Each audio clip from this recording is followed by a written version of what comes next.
Assalamualaikum warahmatullahi wabarakatuh. Izin memperkenalkan diri, nama saya Danar Dwi Prayoga, NPM 247720009 dari Prodi Teknologi Pembenihan Ikan, jurusan Perikanan dan Kelautan. Kali ini saya akan mencoba menjelaskan tugas kewarganegaraan yang bertema tentang demokrasi. Baik, sebelumnya saya di sini nggak terlalu banyak omong karena saya langsung ngambil kasus dari internet, jadinya saya lebih fokus, lebih ketuju ke baca gitu. Yang pertama, kita sering dengar demokrasi, tapi demokrasi itu adalah pemerintahan dari rakyat oleh rakyat. Tapi apakah benar rakyat hari ini punya kuasa? Apakah suara rakyat benar-benar menentukan arah kebijakan negeri ini? Mari kita ulas pelan-pelan. Tugas ini mengambil kasus dari 5 tahun ke belakang. Jadi yang pertama yang saya bawakan yaitu kasus tentang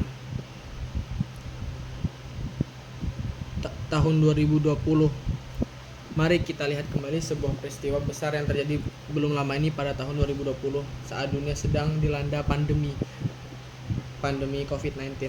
Saat masyarakat sedang berjuang melawan rasa takut, kehilangan pekerjaan, dan tekanan ekonomi, para wakil rakyat di gedung DPR justru mengesahkan Undang-Undang Cipta Kerja. Mereka menyebutnya sebagai langkah untuk pemulihan ekonomi, tapi bagi sebagian besar rakyat, undang-undang ini justru terasa seperti pengkhianatan. Undang-undang Cipta Kerja disusun dengan metode Omnibus Law, menggabungkan puluhan undang-undang ke dalam satu payung hukum. Kedengarannya praktis, tapi dalam kenyataannya banyak pasal yang justru merugikan buruh, memperlonggar perlindungan lingkungan, dan membuka celah bagi eksploitasi tenaga kerja. Misalnya dalam undang-undang ini, hak buruh atas pesangon itu dikurangi, outsourcing dipermudah, upah minimum menjadi fleksibel dan bisa disesuaikan menurut wilayah. Perlindungan terhadap pekerja perempuan dan jam kerja yang manusiawi semakin kabur. Jadi kurang diperhatikan dari pemerintah.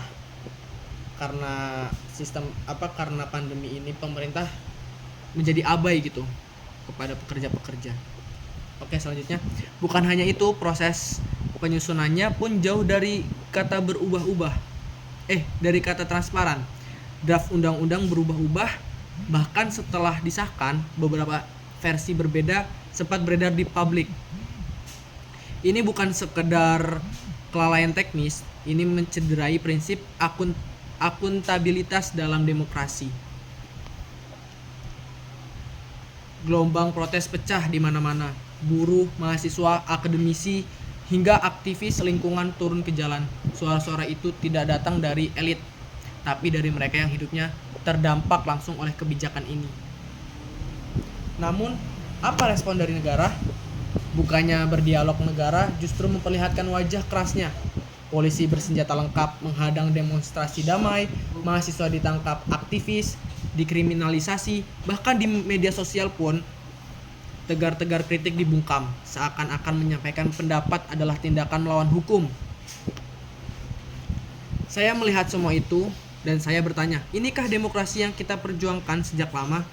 Katanya rakyat adalah pemilik kedaulatan. Tapi ketika rakyat bersuara, suara itu dibungkam. Ketika rakyat menolak, suara itu disepelekan. Ketika rakyat berharap, suara itu dipatahkan oleh keputusan-keputusan yang tidak melibatkan mereka. Undang-Undang Cipta Kerja kemudian sempat dinyatakan inkonstitusional bersyarat oleh Mahkamah Konstitusi pada tahun 2021. Tapi pemerintah dan DPR tetap melanjutkan pembahasannya, revisinya, dan kembali mengesahkan pada tahun 2023 dengan dalih telah substansinya tetap bermasalah. Suara rakyat tetap tidak dijadikan pijakan. Inilah yang membuat sadar demokrasi di atas kertas tidak menjamin keadilan jika tidak disertai keberanian.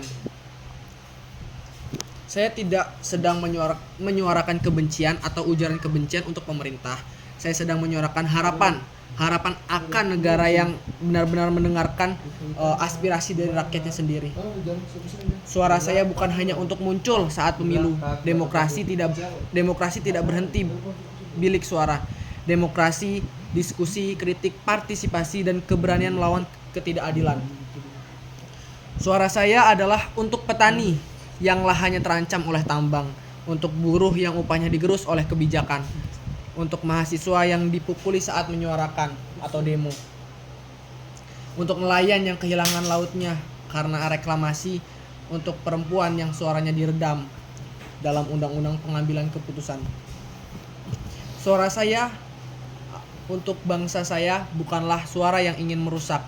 Ini adalah suara cinta, karena hanya rakyat yang benar-benar peduli pada bangsanya akan berani berkata, ini salah, ini harus diperbaiki, ini harus direvisi, ini harus dibenarkan, ini harus dipublikasikan, ini harus dirubah, revolusi. Bangsa saya tidak butuh rakyat yang diam. Bangsa saya butuh rakyat yang peduli, yang kritis, dan yang berani menyuarakan keadilan. Dan hari ini suara saya akan terus menggema untuk bangsa saya sendiri. Terima kasih. Sekian dari saya. Billahi taufiq wal hidayah. Wassalamualaikum warahmatullahi wabarakatuh.